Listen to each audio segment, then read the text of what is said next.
Il-Partit Nazzjonalista prova jimbotta proposta fil-Bord tal-Awtorita tax-Xandir biex din is-sena l-Istazzjon Nazzjonali ma jxandarx il-messaġġ tal-Prim Ministru fl-okkażjoni ta' bidu ta' sena ġdida. Il-messaġġ tal-Prim Ministru fl-okkażjoni tal-festi ilu jsir f'pajjiżna għal ħafna snin, tant li għamluh għal sena wara oħra l-eks Prim Ministri, fosthom dawk nazzjonalisti bħal Edifen Kadami u Lorenz Gonzi.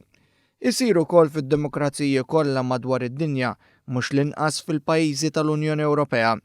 Iżda din id-darba l-Partit Nazzjonalista ddeċieda li ma jridx jisma' lill-Prim Ministru Malti jindirizza lin-nazzjon.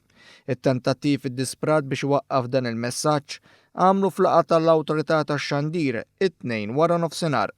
One News huwa informat li l-Partit Nazzjonalista ma ta' ebda raġuni valida għaliex għandha tinbidel il-prassi li ilha l-bosta snin. Qal biss li l-messaġġ m'għandux jixxandar.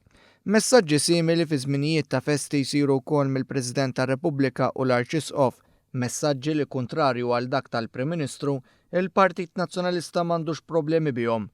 Min tarif li kiseb One News, il-konklużjoni tal-laqgħa kienet li l-messaġġ għandu jixxandar.